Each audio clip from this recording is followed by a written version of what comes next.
Chapter 2. Then, after 14 years, I went up again to Jerusalem, this time with Barnabas. I took Titus along also. I went in response to a revelation, and, meeting privately with those esteemed as leaders, I presented to them the gospel that I preach among the Gentiles. I wanted to be sure I was not running, and had not been running my race in vain. Yet not even Titus, who was with me, was compelled to be circumcised, even though he was a Greek. This matter arose because some false believers had infiltrated our ranks to spy on the freedom we have in Christ Jesus and to make us slaves. We did not give in to them for a moment, so that the truth of the gospel might be preserved for you. As for those who were held in high esteem, whatever they were makes no difference to me. God does not show favoritism. They added nothing to my message. On the contrary, they recognized that I had been entrusted with the task of preaching the gospel to the uncircumcised, just as Peter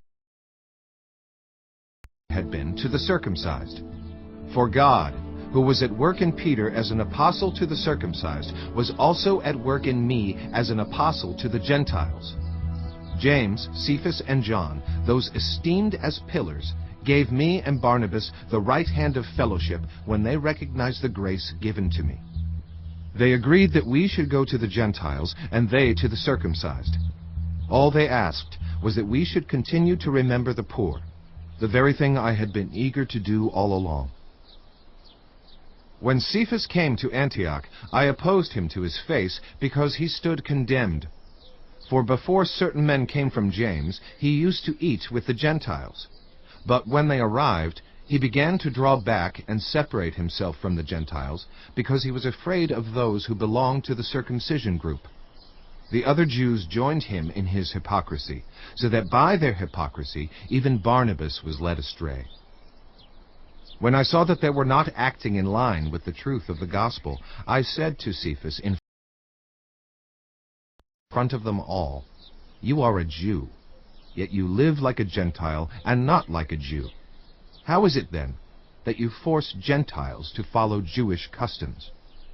We who are Jews by birth and not sinful Gentiles know that a person is not justified by the works of the law, but by faith in Jesus Christ. So we too have put our faith in Christ Jesus, that we may be justified by faith in Christ, and not by the works of the law, because by the works of the law no one will be justified. But if in seeking to be justified in Christ, we Jews find ourselves also among the sinners, doesn't that mean that Christ promotes sin? Absolutely not. If I rebuild what I destroyed, then I really would be a lawbreaker. For through the law I died to the law, so that I might live for God. I have been crucified with Christ, and I no longer live, but Christ lives in me.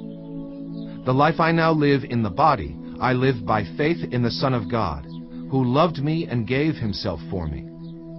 I do not set aside the grace of God, for if righteousness could be gained through the law, Christ died for nothing.